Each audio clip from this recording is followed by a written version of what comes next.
Au sommaire de ce journal de ce 20 décembre 2021, conférence de presse du mouvement Yerewolo debout sur les remparts, au cours de laquelle il a été question de l'arrivée avortée du président français Emmanuel Macron dans notre pays. Vous entendrez en début d'édition quelques responsables du dit mouvement et puis vous entendrez aussi quelques lauréats du programme Génération à venir, programme qui a consisté pour ces jeunes à porter et élaborer des programmes sur les priorités du Mali en cette période de transition. Nous bouclerons ce journal par du sport avec la 7e journée du championnat national de football Ligue 1 qui a vu l'opposition entre le stade malien et l'AS Police. Mesdames et messieurs, bonsoir et soyez les bienvenus sur M7 Télévision et Émergence FM pour vous informer.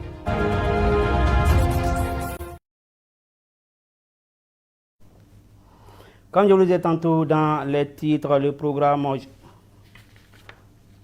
Toutes nos excuses pour ce petit désagrément.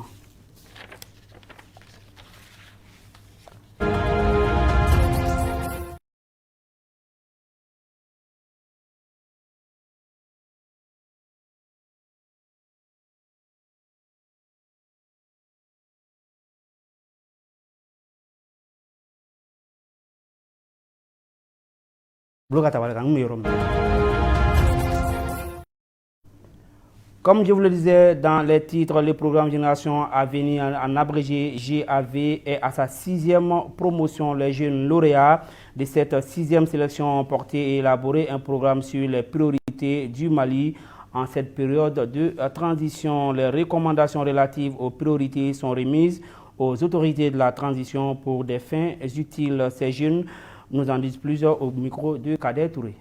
Le programme Génération à venir de la Fondation Friedrich Ebert est une formation sur une année qui fait la promotion des jeunes de la société civile, des partis politiques et aussi des syndicalistes dans une tranche d'âge de 18 à 35 ans sur les questions fondamentales des nations, surtout sur les sujets d'actualité, la gouvernance de façon générale et les institutions afin de donner des compétences à ces jeunes à contribuer activement à la gestion participative de la nation. De façon générale, nous contribuons à aider le Mali, pas que pour la transition, mais pour ce présent cas, nous avons mis à la disposition des autorités maliennes un document sur les réformes prioritaires et urgentes dénommé par la promotion qui consiste à donner des recommandations et des suggestions pour une sortie de crise et une adaptation des éléments fondamentaux de la nation aux réalités actuelles du moment. Dans ce document de contribution, nous avons traité 3 thématiques qui consistent à parler sur les institutions politiques et institutionnelles, et également sur la sécurité et la défense et également sur les questions économiques, sociales, éducatives. Il est important de noter que le cadre de la sécurité et de la défense est régi par un cadre institutionnel.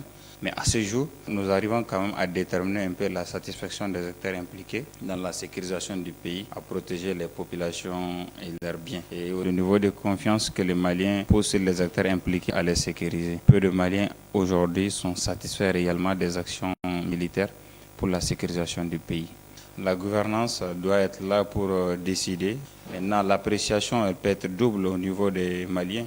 Le bien fondé, c'est que nous puissions mettre les intérêts de l'État et de la République au-dessus quand même de nos préjugés. L'idée qui est derrière le document, c'est de dire que les jeunes aussi peuvent participer à la construction du Mali. Nous, on amène les propositions pour les mettre sur la chaîne pour qu'on puisse vraiment débattre sur ces questions. Il faut renforcer vraiment le plateau technique, il faut investir. Et aussi le budget de la santé doit aussi être augmenté pour qu'on puisse répondre à certains besoins, notamment en termes de formation, en termes de soins, en termes de recherche. Aujourd'hui, les statistiques parlent. Nous sommes en ligne rouge concernant l'insécurité qui est là. Aujourd'hui, il faut aussi la paix pour qu'on puisse se produire dans certaines zones et aussi initier aussi les filières alimentaires. Mais aussi, sur d'autres volets, dans la lutte contre cette insécurité alimentaire, des places que nous appelons des greniers dans des communes. Ces greniers vont en un moment, aider les personnes qui sont vulnérables, qui sont dans ces zones-là. Aujourd'hui, sur le secteur, vous voyez que l'accès aujourd'hui à l'Internet est vraiment très cher au Mali. Aller vers des réformes sur les tarifs, mais aussi sur l'offre en termes de qualité. Et aussi créer des pôles numériques. C'est des centres dans les régions, dans les cercles, où vous avez équipé des ordinateurs avec l'accès à Internet. Aujourd'hui, 70% des métiers de 2050 n'existent pas. Donc, et ces métiers aussi, c'est des métiers qui sont liés au numérique. Donc, il faut quand même aussi avoir une stratégie nationale du numérique au Mali pour permettre aussi de booster ce secteur qui est un levier économique, social et culturel. Encore nos plates excuses, c'est plutôt par cet élément que nous devions. Ce journal, le mouvement Yerawolo Debout sur le rempart, a tenu une conférence de presse ce 18 décembre 2021 à son siège à Bamako. Cette rencontre a pour objet le report de la visite du président Emmanuel Macron au Mali pour précision.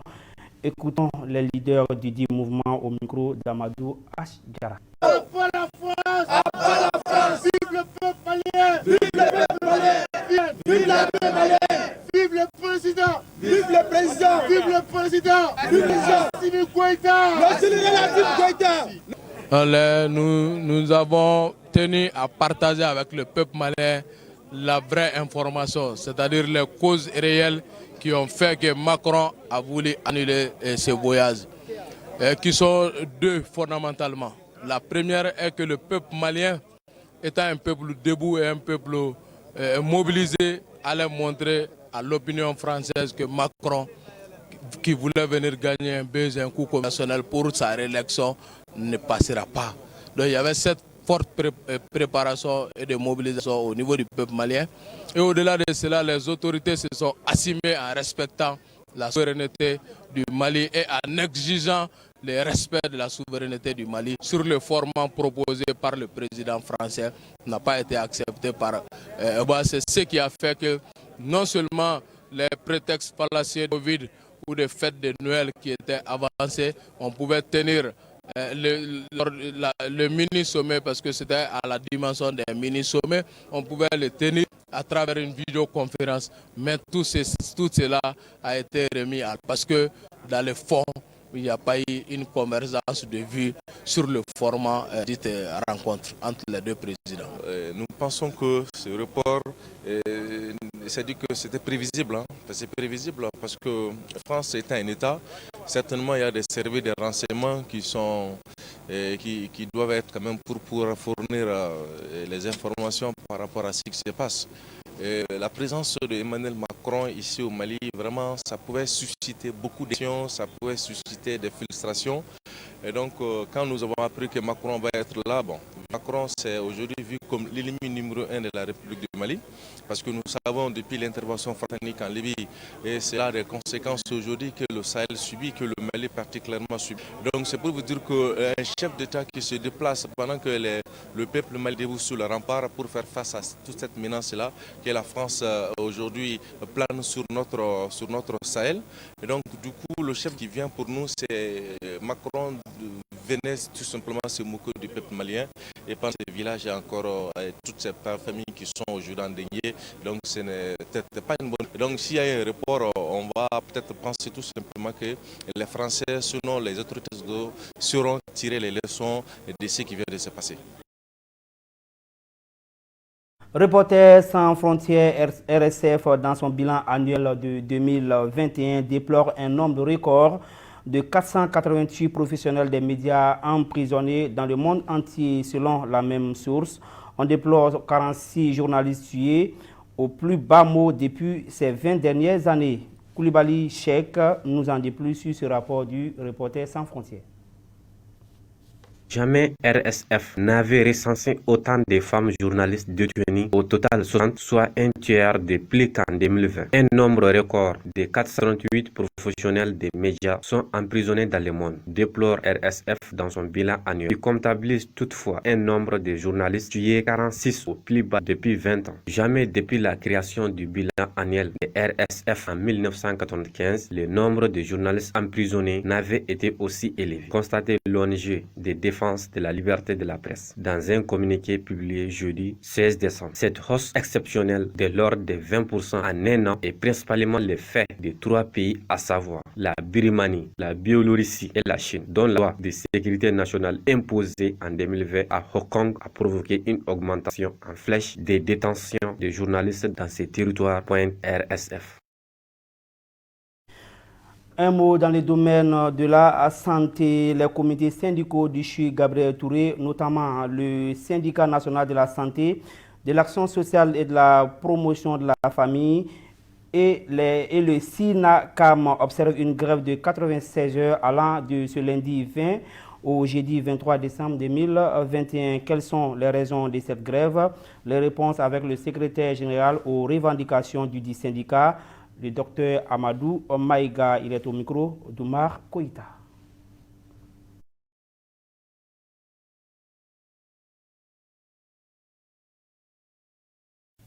Aujourd'hui, nous sommes en grève parce que nous avons eu à déposer un préavis sur la table du gouvernement pour une grève de 72 heures qui s'est écoulée la semaine passée et une grève de 96 heures, si rien ne fait, qui commence aujourd'hui.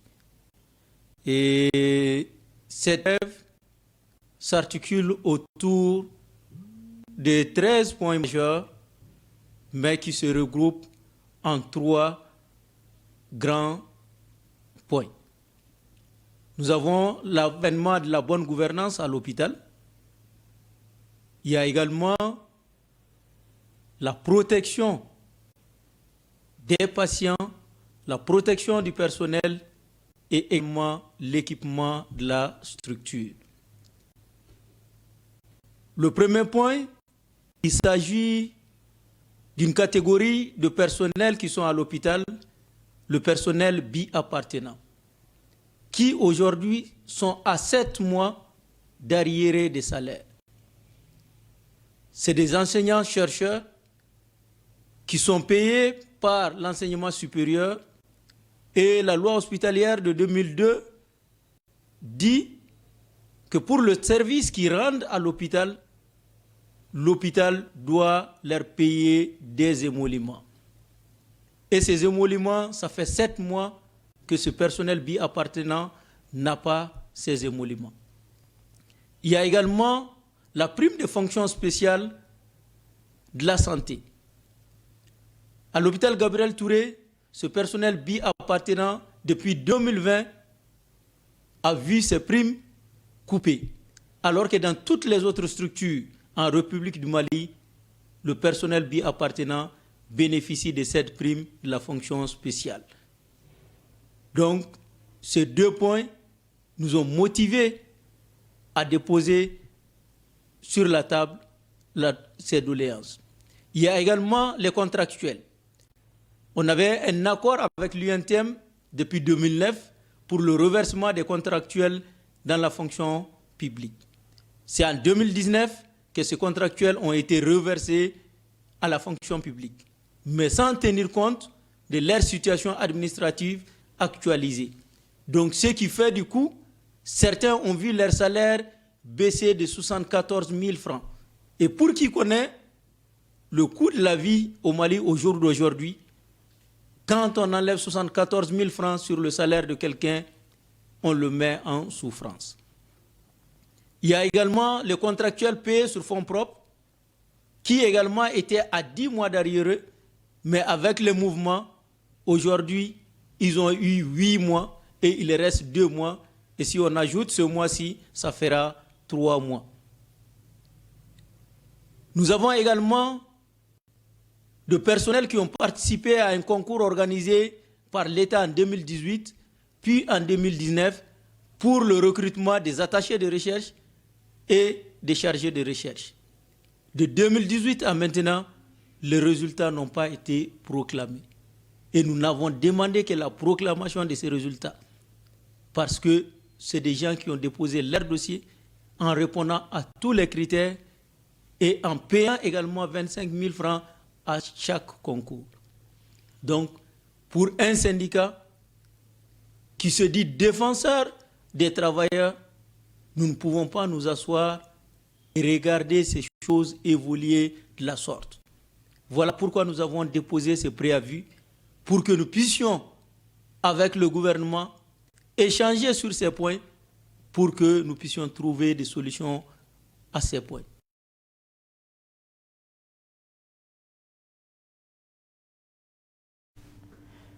L'actualité à l'intérieur du pays en bref et en images, c'est dans Zoom sur le Mali et c'est signé Kandia Traoré. Zoom sur le Mali. À Caille, Une centaine de personnes diminuées du cercle Nioro ont reçu cette semaine des vivres. Au total, 5 tonnes de riz, 2,5 tonnes de sucre, 5 tonnes de sorgho et 2000 bidons de 20 litres d'huile ont été distribués à des nécessités. Le geste entre dans le cadre du programme d'œuvre sociale du président de la transition. La cérémonie a enregistré la présence des responsables politiques et administratifs, des chefs de services locaux et des autorités traditionnelles de Nioro du Sahel. Des Cailles, nous irons à Mopti, plus précisément à Koro. Une course de vélo a été organisée ce jeudi 16 décembre 2021 à Koro par l'association des chefs de village du Cercle. L'activité était placée sous le signe de la paix. Amadou Goro de la commune de Dinankuru a remporté le premier prix, suivi de Hussein Goro de Koro et Ousmane Goro de la commune de Djungani. C'est dans le cadre de la semaine de paix et du retour des déplacés qui prendra fin le 19 décembre 2021. Et enfin, à Menaka, un commerçant d'Andera Boukan a été enlevé ce jeudi 16 décembre 2021 vers 18h dans sa localité. Des habitants indiquent qu'il quittait la mosquée quand des hommes armés non identifiés à bord d'un véhicule l'ont arrêté. Rappelons que le cercle d'Amdera Boukan se situe au niveau de la frontière entre le Mali et le Niger. C'est tout pour Zoom d'aujourd'hui. De l'intérieur de notre pays, nous nous rendons à l'extérieur pour voir ce qui fait également l'actualité. C'est dans la page internationale et c'est signé Fatoumata Diallo. En Côte d'Ivoire, le dialogue politique reprend ce mardi 21 décembre 2021. Une vingtaine de partis poursuivent avec le gouvernement les discussions qui étaient à l'arrêt depuis un an, libération des prisonniers politiques, retour des exilés, réforme de la commission électorale indépendante et du code électoral. Le parti de Charles Blé Goudé, qui se trouve toujours à La Haye aux Pays-Bas, n'y participe pas. Le président du COJEP affirme que sa formation n'y a pas été conviée et le regrette, même s'il salue le principe d'un tel dialogue. Au Gabon, le pass sanitaire n'est plus obligatoire pour accéder dans les lieux publics et le test à Covid-19 redevient gratuit. Les mesures entrées en vigueur mercredi dernier sont désormais suspendues suite à la saisie de la Cour constitutionnelle par des militants du Citoyen Observatoire, Citoyen Covid-19, COPIL. Selon la loi, dès qu'une décision est attaquée à la Cour constitutionnelle, son application est suspendue en attendant la décision de la Cour qui a 45 jours pour statuer. Le chef de l'État congolais, Denis Sassou Nguesso, 78 ans, s'est mis à l'isolement après que plusieurs personnes de son entourage immédiat ont été testées positives au Covid-19. Il a dû reporter une visite du côté de Pointe-Noire, la capitale économique. En République démocratique du Congo, des organisations de la société civile appellent à une journée ville morte à Goma. Elles dénoncent la recrudescence de l'insécurité dans cette ville volcanique du Nord Kivu et s'opposent à l'idée d'une quelconque future présence d'une base opérationnelle de la police rwandaise pour lutter contre le terrorisme à Goma. Et enfin, la police soudanaise a tiré dimanche 19 décembre des grenades lacrymogènes à Khartoum pour disperser les dizaines de milliers de manifestants descendus dans la rue pour s'opposer à l'armée au pouvoir depuis le coup d'État militaire du 25 octobre. Bilan, plus de 200 blessés, une femme violée, de nombreuses arrestations et de la détermination à continuer de protester.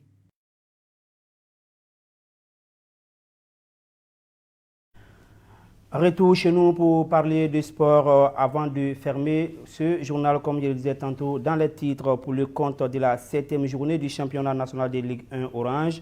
Le choc entre le stade malien de Bamako et l'AS Police a tourné à l'avantage des porteurs qui se sont imposés sur le score de 2 buts à 1. La rencontre s'est disputée ce samedi 18 décembre 2021 au stade Omnisport Modibo Keïta de Bamako en présence du président du stade malien de Bamako, Cheikh Fantamadi Diallo, et le président de la section football de l'AS Police, Souri Tungara. On voit tout ceci avec Oumar Koïta et Kayatou Bakayoko. Seule équipe invaincue jusqu'à présent, l'AS Police était l'hôte du champion en titre, le stade malien de Bamako, qui sort d'une défaite lors de son match à retard contre l'AS Black Star. Ainsi, Les hommes du coach Moussa Keita Dougoutiki entrent parfaitement dans la rencontre et marquent 2 buts à l'espace de 20 minutes, soit à la 5e minute par le biais de Oumar Koulibaly, avant d'aggraver la marque à la 11e minute grâce à Oumar Diarra à la suite d'une faute de main du portier Drissa Kouyaté. Habitué à refaire ses retards cette saison, le Stade réduit l'écart grâce à Ismaël Sempara sur un coup de franc bien exécuté par Idrissa Sokodougou. En seconde période, le Stade tente si bien que mal de revenir à la marque. Malheureusement, la réussite n'était pas au bout. Et l'AS Police gère d'une main de mettre son avantage et finit par l'emporter sur le score de 2-1. À la fin de la rencontre, nous avons recueilli les propos des différents acteurs. Je suis content, je suis fier, je suis très fier de mes joueurs. Parce que pour battre les Stade malais, les Stade à Bamako, ce n'est pas une petite équipe. C'est pas une équipe. Mais si je parviens à les neutraliser, à faire une très belle victoire, je fais que féliciter mes joueurs. Le football a beaucoup évolué, le football a beaucoup changé. C'est la tactique. Tu as vu, en deuxième mi-temps, j'ai neutralisé le jeu du Stade. Il ne pouvait pas marquer. Il ne pouvait pas marquer. Cette victoire est méritée. Est méritée. Il faut féliciter les joueurs. Mais les Stades aussi, ils n'ont pas de mérité. Mais ils ont affaire avec un Dougoutiki qui n'est pas facile. Bon, on n'a pas bien rentré dans le match parce que aux 10 premières minutes, on a encaissé deux billes. Donc il faut qu'on réagisse. Donc on n'a pas pu réagir pour réaliser. Donc c'est ta faute à nous, vraiment. On va jouer, on va être champion. Ça est dans notre tête. Féliciter mes amis. Depuis qu'on était en internat, on a bien parlé. Le Stade, c'est une grande équipe. On le respecte beaucoup, mais dont nous, on est maintenant. Le Stade, on n'a pas confiance à Stade pour qu'il puisse nous battre, quoi. Notre objectif, c'est être champion pour être en compétition africaine. Cette victoire permet au coach Moussa Keita Dougoutiki et ses poulains de continuer sur leur série d'invincibilité. Pour le second, à savoir le Stade malien de Bamako, une deuxième défaite d'affilée n'arrange pas du tout leur affaire et il est plus que temps de réagir sur le regard de leur titre cette saison. Et voilà qui met fin à ce journal. Merci de l'avoir suivi et passez une excellente soirée en compagnie de nos programmes. Bonsoir.